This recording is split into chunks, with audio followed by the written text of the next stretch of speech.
Idea 11 from Stoicism. I'm actually doing one more because I think this one is a very good tool to have. It says the power of the compounding habit, or you can also thought about it's all about the progress, not perfection. So it says that every habit and ability is preserved and increased by its corresponding actions. It's just that. It's all what it boils down to. So examples. The habit of walking makes us better walkers. Regular running makes us better runners. I think intuitively folks will understand this, right? And it's the same, in the Stoics say, it's the same regarding the matters of the soul, right? So whenever you are angry and you keep being angry all the time, you are increasing that habit. You are, in a way, normalizing that habit also. So if you don't want an angry temper, don't feed that habit.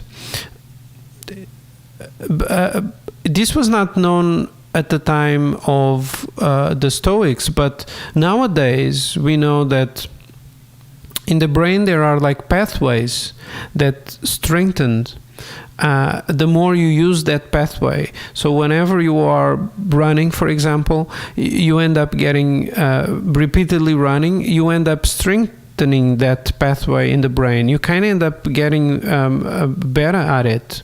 Right? It's this thing of getting better at it with the running. The same thing with angry. If you normalize it, or with angry, or with any kind of habit, really, good and bad.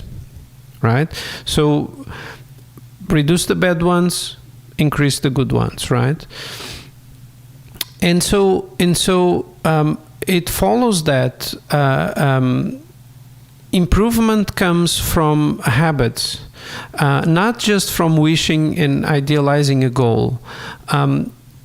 You are not going to win a marathon just by saying, I'm going to do it, and then you go and do it the first time and you win a marathon. You have to get stronger over time, right? That makes sense. It's very easy to understand from that point of view of doing a marathon. And it's the same with habits, whether you want to develop being healthier, whether you want to develop being better at your craft, whether you want to be a better person in society, your family, etc. and so forth. So it's worthwhile to figure out what are the things and habits which are important, reduce the bad ones over time, think of them, don't feel frustrated. I think that's the typical thing. Our ego gets in the way, and once you do something the first time and you feel you're not good at it, our ego essentially is telling us we are bad at it, stop doing that, we don't like to lose, right?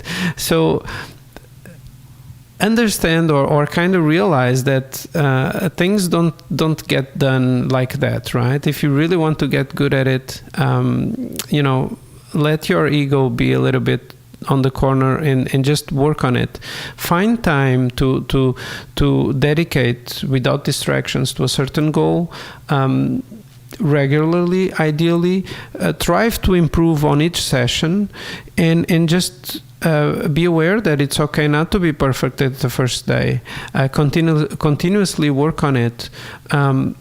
Although it's not perfect to be, you're not going to be perfect the first day. It's also not that you should just spend years on it and never see any progress. You should strive for progress for sure.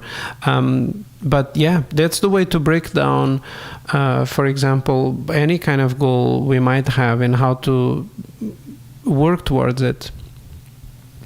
That is the power of the compounding habits. And by the way, there is great books on it available nowadays, things that the Stoics didn't have at that time, but they were right in many things, I believe. There is number 11.